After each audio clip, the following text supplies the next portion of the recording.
கர்த்தரும் மகிமை நிறைந்த தேவனுமாயிருக்கிற ஆண்டவர் இயேசு கிறிஸ்துவின் நாமத்தினாலே அவருக்கும் அன்பின் வாழ்த்துக்கள்.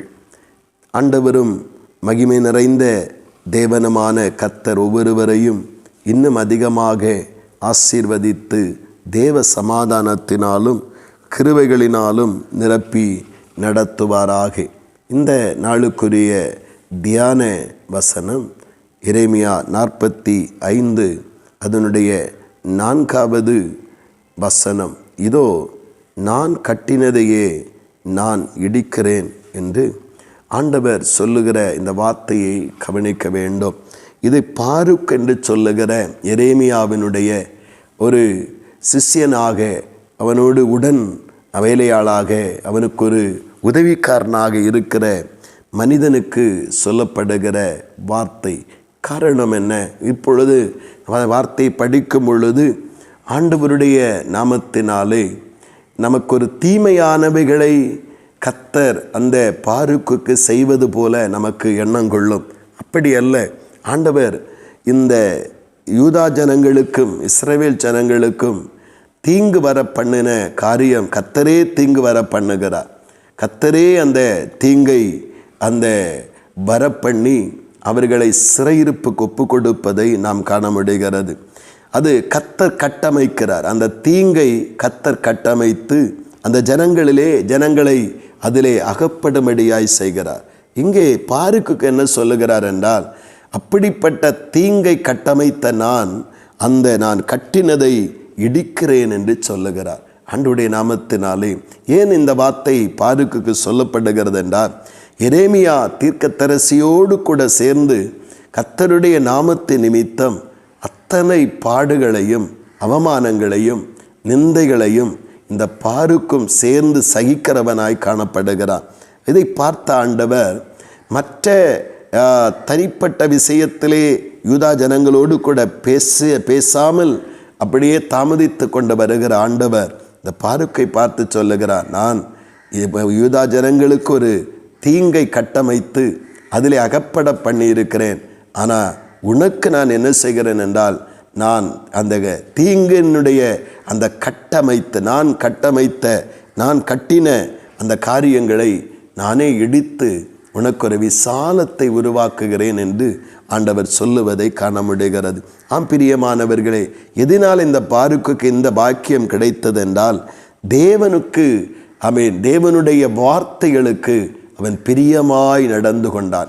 எத்தனை உபத்திரவங்கள் அந்த வார்த்தை வசனத்தை கை கொள்ளுகிறதுனாலே, வசனத்தை இந்த எரேமியாவுக்கு உதவியாயிருந்து அதை எழுதுகிறதுனாலே எத்தனை உபத்திரவங்கள், எத்தனை அவமானங்கள் அவன் சகித்திருக்கிறான். இதையெல்லாம் கவனித்திருக்கிற ஆண்டவர் அவனுக்கு முன்பாக அடைபட்டிருந்த, அவனுக்கு முன்பாக கட்டமைக்கப்பட்டிருந்த சகல தடைகளையும் கர்த்தர் உடைத்து அவரை விசாலத்திலே வைப்பதை நாம் காண முடிகிறது. ஆண்டவருடைய வார்த்தையும் அதைத்தான் சொல்லுகிறது. உனக்கு கொஞ்ச பலன் இருந்தும் என் வசனத்தை கை கொண்டபடியினால் உனக்கு திறந்த வாசலை வைப்பேன் என்று வெளிப்படுத்தல் 3வது அதிகாரத்திலே வாசிக்கிறோம். இன்றைக்கு பாருக் கர்த்தருடைய வசனத்தை காத்து கொண்டபடியினால் அவனுக்கு விரோதமாயிருந்த எல்லா தீங்கையும் ஆண்டவர் உடைத்து அவனுக்கு விசாலத்தை உருவாக்குகிறார். நாமும் கர்த்தருடைய வசனத்தை கை கொள்ளுகிற, வசனத்தின் நிமித்தம் வருகிற எந்த பாடுகளையும் சகித்து கொள்ளுகிற ஒரு நிலை நமக்கு இருக்கும் என்றால், இந்த பாருக்கினுடைய வாழ்விலே அவனுக்காக தனிமையாய் கட்டமைக்கப்படவில்லை. யூதா ஜனங்களுக்கு கட்டமைக்கப்பட்ட அந்த தீங்கு அவனையும் பாதித்தது. அவனுக்கு மாத்திரம் ஆண்டவர் முதலாவது விடுதலை கொடுப்பதை காண முடிகிறது. நம்முடைய வாழ்விலும் அப்படிப்பட்ட நெருக்கத்தில் என்றும் நமக்கு எதிராக முன்னேற முடியாதபடி, வாழ்வடைய முடியாதபடி, நமக்கு எதிராக நிற்கிற தடையாயிருக்கிற எல்லா நுகங்களையும் கர்த்தரே இடித்து நம்மைக்கு விசாலத்தை உண்டாக்குவார். கர்த்தருடைய வசனத்திற்காய் வாழ்வோம், வசனத்தின்படி வாழ்வோம், வசனத்தின்படி நம்முடைய ஜீவிதத்தை காத்து கொள்ளுவோம். வசனத்தின் நிமித்தம் வருகிற சகல நெருக்கத்திலும் நாம் தளர்ந்து விடாமல் கர்த்தருடைய சமூகத்திலே ஒரு ஸ்திரமாக நிற்போம். கர்த்தர் நம்முடைய வாழ்வின் எல்லா தடைகளை மாற்றி விசாலப்படுத்தி மகிமைப்படுத்துவாராக. ஆமீன், ஆமீன். செபிப்போம். பரலோகத்தின் நல்ல ஆண்டவரே, பரிசுத்தமான இந்த காலை நேரத்திற்காக ஸ்தோத்திரப்பா.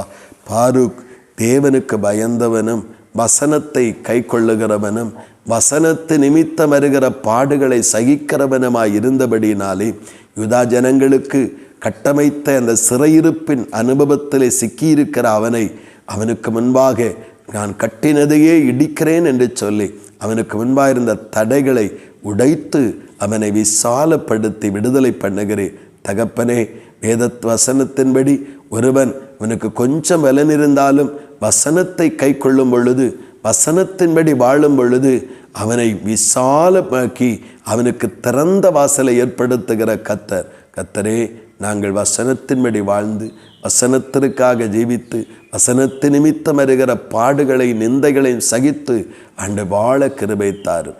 எங்கள் வாழ்விலும் ஆண்டவரே கட்டமைக்கப்பட்டிருக்கிற தீங்குகளை எல்லாம் கர்த்தர் உடைத்து எங்களை விசாலப்படுத்தும். அப்படி நீங்கள் செய்கிறபடியாய் ஸ்தோத்திரம். இயேசு கிறிஸ்துவின் மூலம் செபிக்கிறோம் ஜீவனுள்ள நல்ல பிதாவே.